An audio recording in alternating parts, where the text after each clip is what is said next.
इधर प्रेशर बढ़ जाता है तो फिर वो दूर दूर चले जाते हैं। तो पहले कंप्रेशन होता है, फिर रेफ्रैक्शन होता है, संपीड़न होता है। अगर कंप्रेशन होता है, संपीड़न होता है और उसके बाद वो फैल जाती है, तो उसको दबाती है, फिर कंप्रेशन हो जाता है। तो कंप्रेशन, रेफ्रैक्शन, कंप्रेशन, रेफ्रैक्शन, इसी को हम ऐसा कर सकते हैं, एक बार ऊपर, एक बार नीचे, फिर ऊपर, फिर ऊपर नीचे। तो जो चीज पीरियोडिकली इस तरह से बदलती रहती है, इसका एम्पलीट्यूड इस तरह से बदलता रहता है, वो क्या होता है? वेव। साउंड की हो सकती है। तो तुमने एक चीज नोटिस की, मैं अब तुम्हें थोड़ा और उससे बताऊंगा, ध्यान से देखना। खड़े होकर सामने से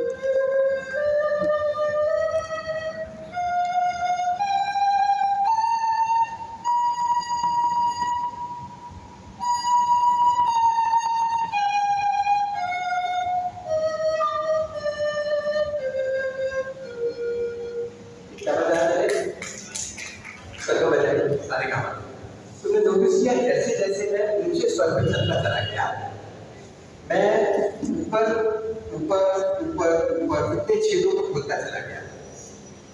तो यहां से लेके यहां तक की दूरी कम होती है और जो आवाज का पिच है, जो फ्रीक्वेंसी है, वो बढ़ती चली गई। तो जैसे जैसे फ्रीक्वेंसी बढ़ी, वैसे वैसे वेवलेंथ कम होती चली गई। तुम्हें समझ में आ गया? और जो वेवलेंथ का और फ्रीक्वेंसी का अगर हम मल्टीप्लिकेशन कर दें, हम प्रोडक्ट निकालें, तो वो क्या होगा? वेलोसिटी। क्यों होगा वेलोसिटी? एक सेकंड में कितनी बार ऐसा होता है, ये तो उसकी फ्रीक्वेंसी हो गई। एक मिनिमम से दूसरे मिनिमम तक पहुंचते हुए वो एक वेव बन गया, उसके बाद इस तरह से चला गया। और एक सेकंड में कितनी बार हुआ, वो फ्रीक्वेंसी है।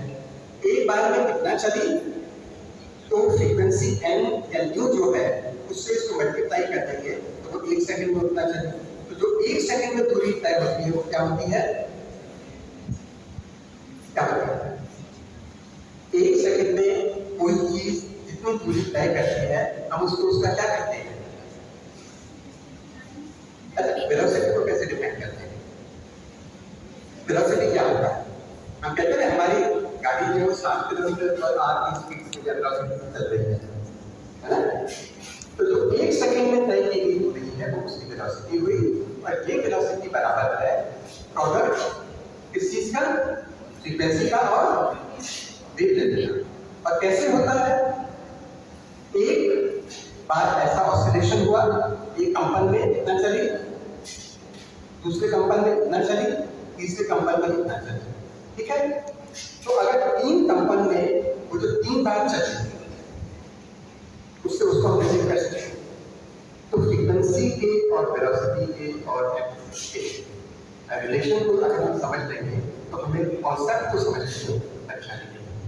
तो फिजिक्स का जो पहला सिद्धांत, फॉर्मूले याद करने को नहीं है। फिजिक्स पहले उसको करते एम या एम एफ, ये होता है फॉर्मूला फोर्स का। तो इसका मतलब क्या है? फोर्स इज इक्वल टू इन दो चीजों के प्रोडक्ट के बराबर है, मास के और एक्सीलरेशन के। तो क्यों ऐसा है? अच्छा, तुम किसी पहलवान का, सनी देओल का नाम तो सुना है? उसका 2.5 किलो का मुक्का होता है और मेरा जो है 5 किलो का मुक्का होगा, 1 किलो का मुक्का होगा। तो मैं अगर उतनी ही जोर से मुक्का मारूंगा, उतनी ही स्पीड से मुक्का मारूंगा, ऐसा करके मुक्का मारूंगा, और सनी देओल भी मुक्का मारेंगे, किसमें फोर्स ज्यादा होगी? सनी देओल का मुक्के है ना? क्यों? क्योंकि उसका मास मुक्के का नीचे मास ज्यादा। तो इसका मतलब जितना मास हम ज्यादा करेंगे, उतना ज्यादा फोर्स हो जाएगा। और दूसरी चीज क्या है इसमें? एक्सीलरेशन। तो जितना तेजी से वो आएगा, उतनी ज्यादा। अगर मैं ऐसे करके मारूंगा तो होगा नहीं होगा, ऐसे करके मारूंगा तो होगा। तो समझ में आ गया? फोर्स जो है उसका रिलेशन एक्सीलरेशन से भी है और मास। तो कोई भी फिजिक्स का फॉर्मूला हो, उसको इस तरह से समझने की कोशिश करो कि उसमें जो दिया गया है उसका मतलब क्या है। यानी अगर हम मास को डबल कर दें, दोगुना कर दें,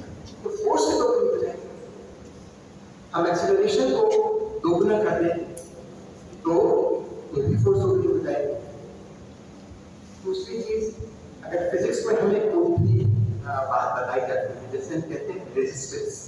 सुनेंगे शब्द क्या होता है? इसे कह रहे हैं कि बेटा आज खूब फिजिक्स पढ़ो, कह रहे नहीं पढ़ेंगे, ये तो हुआ रेजिस्टेंस, ये भी तो रेजिस्टेंस हुआ।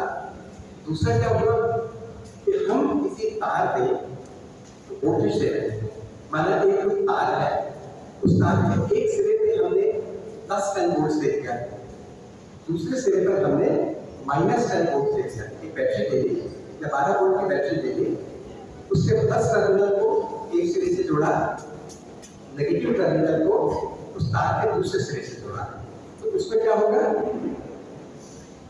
करंट फ्लो करेगी, तो सही बता, उसमें करंट फ्लो करेगी। जितना हम वोल्टेज को बढ़ाते जाएंगे करंट बढ़ती जाएगी। वोल्टेज को हम 24 वोल्ट कर देंगे तो दुगनी करंट बनेगी, 48 कर देंगे तो उसकी भी दुगनी करंट बनेगी। इसका मतलब current is proportional to the applied voltage. ये बात पढ़िए समझ में? तो कौन सा वक्त लोगों को बताना है? बताओ क्या है उसका? तुम बताओ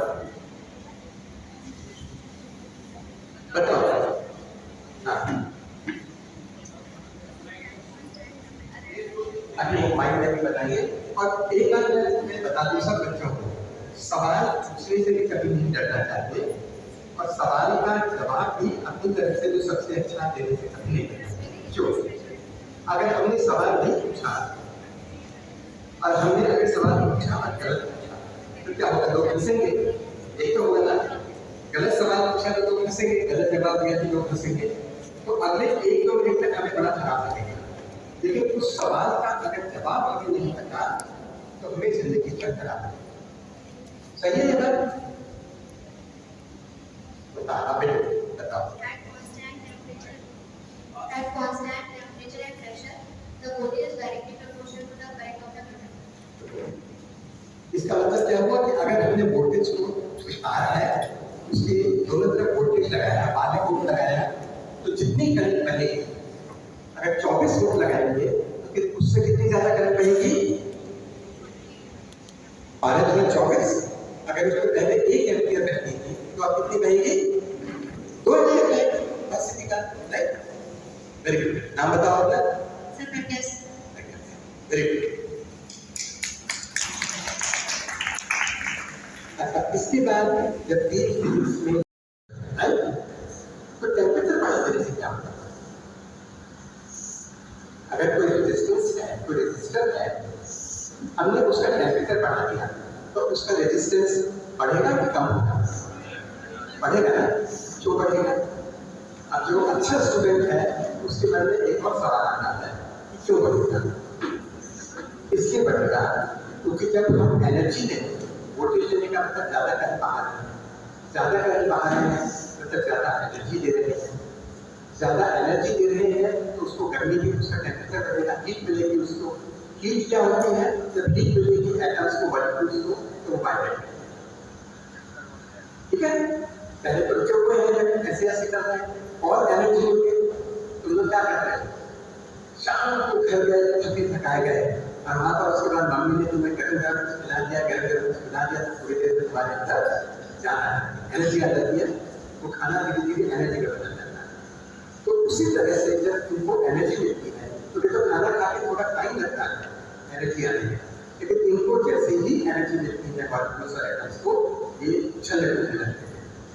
और उछलने कूदने लगते हैं तो उसमें से जो बहने वाले इलेक्ट्रॉन्स हैं, करंट क्या होता है? कोई और बच्चा बताए, व्हाट इज इलेक्ट्रिक करंट? कोई माइक पे बताओ बेटा, मेरे बच्चे।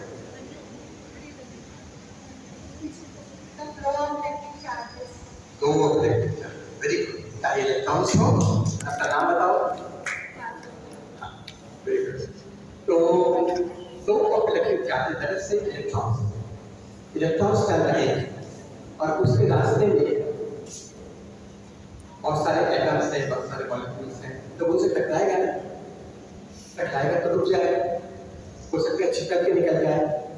तो कुल मिला के जो इलेक्ट्रॉन फ्लो हो रही है, अगर उसके रास्ते में उछलते कूदते एटम्स आने लगे या मॉलिक्यूल्स आने लगे तो ज्यादा इलेक्ट्रॉन्स कहेंगे कम इलेक्ट्रॉन्स। एक तरफ से इलेक्ट्रॉन्स बह रहे हैं, नेगेटिव टर्मिनल से पॉजिटिव टर्मिनल की तरफ के इलेक्ट्रॉन्स बह रहे हैं, और बीच में उनका रास्ता रोक रहे थे। जो पहले शांत पड़े थे एटम्स, वो चलने घूमने लगे। तो ज्यादा इलेक्ट्रॉन जा पाएंगे या कम जा पाएंगे? कम जा पाएंगे तो इसका मतलब वो रेजिस्टेंस बढ़ गया था। तो जब हम फॉर्मूले में लिखते हैं, फॉर्मूला क्या होता है? V/IR। तो जैसे जैसे करंट वोल्टेज फिक्स है, करंट बढ़ा, जब करंट घटा तो रेजिस्टेंस बढ़ गया, करंट बढ़ा तो रेजिस्टेंस घट गया, क्योंकि वोल्टेज हमने फिक्स रखा है। तो अब V/IR ओम्स का वैल्यू है। तो इसमें देखो, अगर V को हमने फिक्स कर दिया, वही तार है, वोल्टेज को हमने फिक्स कर दिया, आधा वोल्टेज 24 वोल्ट, तो उसमें से अगर रेजिस्टेंस उसका फिक्स है तो एक फिक्स करंट बनेगा। लेकिन अगर वो गर्म होने लगेगा तो कम करंट बनेगी, मतलब उसका रेजिस्टेंस क्या होगा? बढ़ जाएगा, ज्यादा मुश्किल होगा। तो कोई भी फॉर्मूले का अगर फिजिकल मीनिंग सोचोगे तो कभी कंफ्यूजन नहीं होगा। बात समझ में आई? फिजिक्स के लिए फॉर्मूला V/IR बहुत छोटा सा फॉर्मूला है, बहुत छोटा सा फॉर्मूला है, लेकिन इसको समझ लोगे तो कभी कंफ्यूजन नहीं होगा कि V/IR है या I/VR है, क्या है। अच्छा, दूसरा